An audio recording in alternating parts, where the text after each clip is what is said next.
भारतीय जनता पार्टीसाठी आज मोठ्या आनंदाचा आणि उत्साहाचा दिवस आहे। संपूर्ण देशामध्ये भाजपच्या कार्यकर्त्यांमध्ये नवचैतन्य पसरले अशी प्रतिक्रिया गिरीश महाजन यांनी दिली आहे। तब्बल 27 वर्षांनंतर दिल्लीमध्ये भाजपचा मुख्यमंत्री होणार आहे असं त्यांनी म्हटलंय।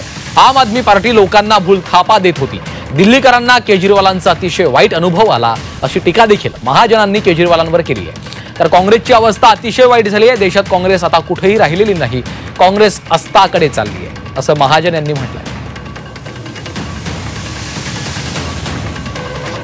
27 वर्ष झाले या दिल्लीच्या मुख्यमंत्री पदापासून आम्ही दूर होतो, लांब राहिलो होतो, पण जनतेने आता मला स्पष्ट कौल दिला आहे। आकडा थोड्या वेळात आपल्या समोर येईल, 41 येतो का 42 येतो, पण 40च्या वर संख्या 70 पैकी ही आता बीजेपीची त्या ठिकाणी झालेली आहे। काही वर्षापासून आम आदमी पार्टी यांची सत्ता त्या ठिकाणी होती, पण नुसत्या भूलथाप्या द्यायच्या, लोकांना सर्व मोफत, काहीच घेऊ नका, कागदावरच्या कपड्यापासून चप्पल बुटापासून सगळं अगदी सगळं त्यांनी मोफत देण्याच्या घोषणा केल्या, पण प्रत्यक्षामध्ये मात्र या गोष्टी आलेल्या नव्हत्या। हा अतिशय वाईट अनुभव दिल्लीकरांना केजरीवालांचा आला आणि त्यामुळे त्यांनाही हार पत्करावी लागली। काँग्रेसची अवस्था अतिशय दयनीय आहे। काँग्रेसला 70 पैकी एक सुद्धा जागा त्या ठिकाणी मिळालेली नाही, एक सुद्धा जागा मिळालेली नाही।